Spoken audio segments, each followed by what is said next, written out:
Oi, eu sou a Gabi Xavier e depois de vocês me pedirem este vídeo durante muito tempo aqui no canal, finalmente eu separei 8 animes pra te deixar chorando, acabado, com o coração apertado, até com uma mensagem bonita, mas muito triste. E eu separei 8 de mais de 20 que eu listei. Então a sua missão aqui é colocar nos comentários outros títulos e outros animes que também te fizeram chorar e também, é claro, deixar o seu like pra gente ter uma segunda parte, porque ó, tem nome de sobra para eu continuar indicando. Deixa o like, não esquece, comenta outros títulos aqui, se inscreve para não perder mais vídeos neste canal e me segue nas redes sociais para sugerir mais outros vídeos e conversar comigo. E se quiser ajudar o canal, clique em Seja Membro, tenha conteúdo extra, live, podcast extra e também tem o padrim.com.br/Gabi Xavier com benefício semelhante. O primeiro dessa lista talvez já está na mente de vários de vocês, que é Your Lie in April, ou Shigatsu wa Kimi no Uso. A história de um jovem pianista que era prodígio, era muito bom, que sempre treinou desde pequeno com um grande esforço ali e incentivo muito forte da sua mãe para que ele fosse cada vez mais técnico. Música clássica fazia parte da sua vida e o piano também. Ele sabia e conhecia as notas de forma perfeita, mas com a morte da sua mãe, um jovem ele fica traumatizado, até porque ela estava muito vinculada à sua prática com o piano e ele não consegue mais escutar notas musicais, ele pega um trauma daquilo, a vida perde a cor. Essa é a história do jovem Kousei, que só começa a modificar essa sua realidade triste, pálida, sem música, quando ele conhece uma jovem violinista. Escutar a melodia no violino de Kaori faz com que Kousei comece a reviver sons e entender a música, a se expressar de forma que ele não conseguia mais anteriormente. Kaori, uma menina alegre, feliz, que parece aproveitar cada instante do seu tempo, tem a missão de fazer justamente o seu amigo agora aproveitar a música clássica não apenas como uma obrigação, como algo que ele precisa se esforçar para ser cada vez melhor, já que ele tem talento, mas curtir, sentir, se emocionar, compreender como a música, a poesia disso tudo pode devolver muito mais da expressividade, da emoção, da alegria, dos sentimentos que nos permeiam enquanto a gente vive. E aliás, Shigatsu wa Kimi no Uso é um anime que ganhou vida e corpo por causa da sua música. A música clássica não é apenas um componente da trilha sonora, ela faz parte da narrativa. Ela é um componente praticamente ali personagem do que a gente precisa e é fundamental para entender a mensagem que vai ter até o final dessa história. Não vou dar spoilers nessa lista, é óbvio, mas o final, além de trazer várias lições que acalentam o coração e que te fazem perceber que você precisa aproveitar a vida a cada momento, além da história unir arte, poesia, amizade, amor, você também vai perceber que deve sempre valorizar a vida, valorizar o que você tem, ir atrás de mais, aproveitar cada instante, porque a vida é imprevisível. E como você lida com as imprevisibilidades e os desafios e até as derrotas, é isso que te molda e é o que diferencia uma vida colorida, cheia de expressividade e aquela pálida, turva, sem vida, sem sentimento. Esse anime é produzido pela A1 Pictures de 2014 e tem só 22 episódios, então você assiste e se emociona rapidinho, ainda fica com uma lição muito bonita, apesar do coração apertado. As Memórias de Marnie, ou Omoide no Marnie, é um filme do estúdio Ghibli. De 2014, esse filme traz a história de Ana. Ana Sasaki é uma menina que vive com pais adotivos e ela tem uma asma muito forte que faz com que ela tenha crises diversas vezes. Por causa disso, ela é enviada para a casa dos tios em uma pequena cidade nas montanhas, porque tem um ar mais limpo, teoricamente ela consegue ali se cuidar melhor. Só que Ana sempre foi uma menina introvertida. Ela tinha dificuldade, até uma certa fobia, pelo que a gente vê, em interagir com crianças, meninas da sua idade. Ela tá sempre introvertida ali com as suas artes, desenhos, que ela tem muitas habilidades para fazer, mas se comunicar, se expressar é algo que ela não consegue, ela não tem um tato social muito grande. Nas montanhas ela acaba se interessando por uma grande mansão, uma casa enorme na beira do lago, que a princípio parece abandonada, mas lá ela conhece uma garota de cabelos longos, loiros, olhos azuis, que se chama Marnie. E a Marnie, então, vai se tornando uma grande amiga dela, talvez a primeira grande amiga que ela teve, e através dessa história de amizade a gente vai descobrir muito mais sobre a Marnie e sobre a própria Ana. Uma história que fala assim de amizade, amor, de perdão, de autoaceitação, de descoberta, de desafios, mas que reúne vários mistérios. A história no final vai trazer aí uma mensagem também bem real de dor, de sofrimento, de dificuldades na vida, dificuldades com a perda, com o luto, de relacionamentos entre família, de como certos traumas gerenciam e se intensificam e se expressam até da forma que o nosso corpo fala e como a gente pode contornar certos sentimentos através da descoberta do nosso passado e da nossa verdade. Enquanto a Ana descobre quem é Marnie, enquanto a Ana descobre mais sobre si, a gente vai ver no desenvolvimento dessa personagem de uma história e de um mundo que, apesar de misturar fantasia, é claro, ele traz ali dramas extremamente reais e por isso você vai se emocionar com essa história também. E é um filme, passa rapidinho, você assiste num pedacinho da sua tarde, chora um pouquinho e pronto.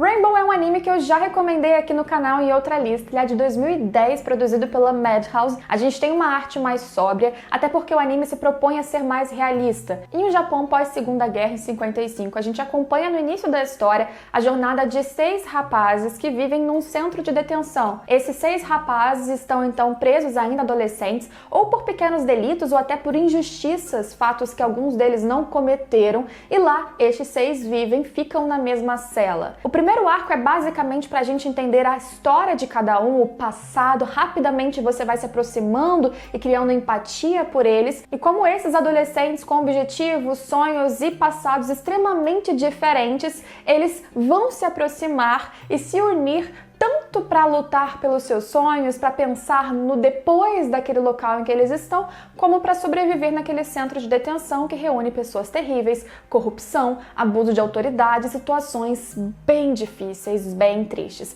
Esse é um anime que você vai vendo derrota após derrota o tempo todo. E olha que não é nem de forma forçada, porque apesar de alguns personagens mais caricatos, ali com um lado de vilanesco bem exagerado, é perfeitamente possível que essas pessoas existissem em vida. Mas você não acompanha apenas esses jovens nesse centro. Eles eventualmente saem de lá, um após o outro, e no mundo lá fora, no Japão pós-guerra, ainda em recessão, uma sociedade ainda cheia de problemas e eles mais ainda vindo desse passado de reclusão, é muito difícil você conquistar os sonhos que você quer. É muito difícil eles conseguirem um espaço e como normalmente na vida, especialmente para eles nessa época, virão desafios. Obviamente há seres humanos ruins em cada local que eles vão habitar, que eles vão passar, portanto eles lidarão com pessoas corruptas, pessoas ruins de fato que tentarão os prejudicar, tomar o seu lugar por ambição ou por qualquer outro motivo, e as frustrações, perdas, tudo isso que eles vão lidando de forma diferente são sempre, é claro, cargas muito pesadas que, de novo, vão te emocionar em diversos momentos, mas a amizade deles vai te acalentar também. Jogar aquele raio de esperança, que aliás é o que a gente vai ter até o final do anime. Nem tudo vai ser cumprido, nem tudo vai acontecer da forma que a gente esperava, mas a luz no fim do túnel é aquilo que você deve se apegar. Recomendo muito que você assista e prepare o lencinho. A Place Further Than the Universe, ou Sora Yorimoto Yobasho, que é um anime que eu recomendei inclusive no meu top de 2018 aqui no canal e é muito emocionante em vários critérios também. Com apenas 13 episódios, também produzido pelo estúdio Madhouse, a gente começa a acompanhar essa história através da perspectiva da Mari, uma jovem que acredita que não viveu ainda o suficiente, que não tem um sonho, um objetivo, ela ainda precisa de uma jornada de autoconhecimento e de deixar uma marca no mundo. Por isso ela tem a ambição de viajar ao longo do globo para se descobrir e para construir a sua própria narrativa. Logo ela conhece a Shirazi, uma outra jovem que está em busca da sua mãe desaparecida e quer ir até a Antártica para encontrar a sua mãe. Mari compra essa ideia, este sonho, e juntas partem para um destino absolutamente inesperado. Quando que você vai imaginar duas garotas indo para o extremo do globo terrestre? É isso que elas vão fazer. Ao longo dessa jornada, outras duas meninas se juntam ao grupo, Hinata e Yuzuki, e se você achava que essa história ia ser simplesmente a reunião de várias garotas conversando, o que de fato acontece, na verdade é uma história super inspiradora de meninas que vão lidar ao longo desse tempo, dessa jornada, por vários dilemas pessoais. A gente vai permear aí assuntos de descoberta, de se abrir para o outro, da dificuldade de confiar, da dor da perda, da necessidade de se autoaceitar para que você possa então aceitar o outro, o luto em si, alguns aspectos ligados aí à depressão e, óbvio, vários momentos emocionantes. Eu não posso dar muitos detalhes das histórias, infelizmente, para não dar spoilers para vocês, mas são poucos episódios, uma jornada curta, extremamente prazerosa, com gráficos lindos, uma trilha que vai impulsionar inclusive diversos momentos emocionantes para você ter ainda mais vontade de emocionar e sentir toda a sintonia daquela cena. É um anime extremamente indispensável que vai te deixar maravilhado em inúmeros aspectos e por isso eu indico muito. E no final você vem aqui e me conta se se emocionou ou não. Anohana, um anime da A1 Pictures de 2011, que os apoiadores aqui do canal na última live me desafiaram se eu realmente não chorava com o final dessa história. Eu falei, beleza. Muito tempo que eu assisti esse anime, tá na Netflix, eu vou lá tentar assistir de novo e ver se eu não me emociono de verdade. E dessa vez o coração apertou. Essa é uma história daquelas que é inspiradora, que traz diversas lições para a vida que são importantes de uma forma até leve, mas que vai te emocionar em diversos momentos e no final, inclusive, é bem difícil você segurar as lágrimas. Jinta é um garoto que lida com frustrações e um trauma muito grande após a morte de uma amiga de infância dele, chamada Mema, ou o apelido, na verdade, Mema. Durante um verão, de repente, ele começa a ver essa amiga um pouco mais crescida e ele acredita que aquela fantasma, teoricamente, ou algo assim, era parte de uma alucinação provocada pelo calor. Ele não se importa tanto, mas a alucinação não vai embora. Mema continua ali, interage com ele de diversas formas e fala que ela tá ali provavelmente porque ela queria realizar um sonho que ela não se recorda qual era. Jinta então começa a tentar resolver qual seria este sonho, mas a história é um pouco mais que isso. Mema, quando viva, fazia parte com o Jinta de um grupo de 6 jovenzinhos, 6 crianças. Mas esses 5 amigos, agora após a morte da Mema, estavam separados, seguiram jornadas distintas, não se falavam mais, aquela união toda que existia na infância desapareceu. Mas por causa dessa história, por causa de uma alucinação, de uma fantasma, por causa, sobretudo, da lembrança, a existência da Mema e como ela afetou, a perda dela afetou cada um deles de maneira diferente, eles começam a cruzar os mesmos caminhos, eles começam a se unir e você vai, na verdade, vendo uma jornada que parece ser uma forma de levar a Mema para a luz, para ela aceitar ali o destino dela, e na verdade é uma busca muito mais de cada um desses 5 jovens para eles mesmos acharem a própria luz, para eles encararem os próprios traumas, o que eles escondem dentro do coração, suas verdades, suas mentiras, suas inseguranças, a dor do luto. Você vai vendo eles interagindo e é muito fácil e rápido você se apegar a essa história que, apesar de curta, te faz ali ficar intrigado, interessado em como tudo vai acabar. E vai acabar em lágrimas. Mesmo que você seja alguém que não chora mais tanto com qualquer história como eu, no final, no mínimo, seu coração vai ficar, como eu disse, apertadinho, mas quentinho ao mesmo tempo, porque a mensagem é bonita. Assista, passa rápido. Como eu disse, não é publi, mas já tem aí na Netflix, então você vê num instante, depois me conta. Eu não ia colocar esse filme porque eu já citei ele no canal diversas vezes, mas é impossível falar de uma história triste e não colocar na primeira lista O Túmulo dos Vagalumes. Hotaru no Haka é um filme de 88 do estúdio Ghibli de Isao Takahata. E é uma das histórias mais tristes e bem realista, infelizmente, que você pode encontrar no universo de animes. O jovem Seita e sua irmã mais nova Setsuko acabam tendo que lidar com o Japão no meio da guerra. Não é nenhum pós-guerra, no meio dos aviões, das bombas, da destruição e da fome. Um país que começa a ter recessão, um país que não consegue mais produzir para alimentar as próprias pessoas, pessoas que começam a perder parentes, crianças que ficam órfãos e que precisam se virar sozinhos, e você vai acompanhando a jornada desses dois, que logo no começo já tem uma perda terrível, um trauma imenso, e como 2 crianças se viram nesse contexto, nesse Japão, no meio da guerra. E como as pessoas começam a perder empatia, serem indiferentes, egoístas. E o que você vê acontecendo com Seita e Setsuko, a forma que o Seita tenta amenizar as coisas para a irmã mais nova, sem ter muitos atributos e formas de melhorar a situação, porque ele também é muito jovem e também está envolvido nesse contexto e período de destruição e coisas terríveis acontecendo. O pior para mim é que isso é extremamente real. A época é outra, o país é outro que hoje não está em guerra, mas a quantidade de guerras e países que continuam acontecendo, que aconteceram e talvez venham a acontecer ainda.